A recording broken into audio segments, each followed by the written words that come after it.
And now, the rest of the story.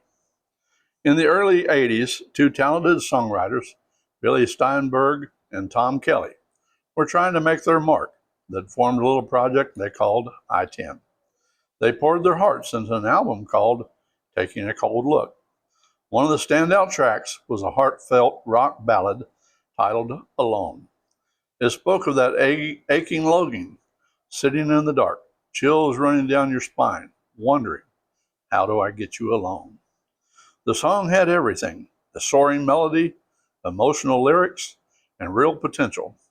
But when it hit the shelves in 1983, crickets. The album barely made a ripple. I-10 faded away without much fanfare. The song was tucked in a drawer, nearly forgotten. Just another solid tune that never quite caught fire. There was also a quick cover in between by John Stamos and Valerie Stevenson for a short-lived sitcom soundtrack, but it didn't light any fires either. Back in the glory days of the 1970s, Hart was a force of nature.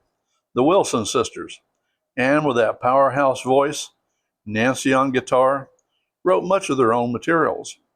Hits like Crazy on You and Barracuda poured straight from their hearts and their own experiences.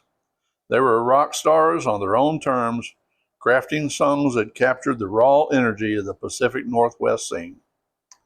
By the mid 80s, the music business had changed. Radio was chasing a slicker, more commercial sound. The band found themselves at a crossroads. Their label and producers gently but firmly suggested it was time to start using songs written by others.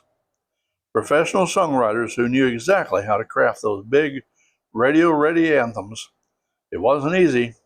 The sisters had always been the creative core. Their egos took a hit, and it felt like compromise. But they were practical too.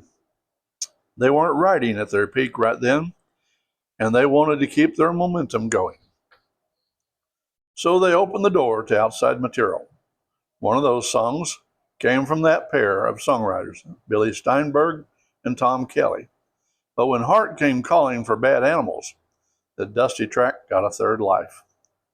They reworked it, gave it that signature piano intro explosive arrangement, and let Ann Wilson's voice soar like never before. The results? A monster hit. #1 on the charts. The kind of power ballad that defined an era. You see, sometimes the industry nudges you in a new direction, and what emerges is pure gold.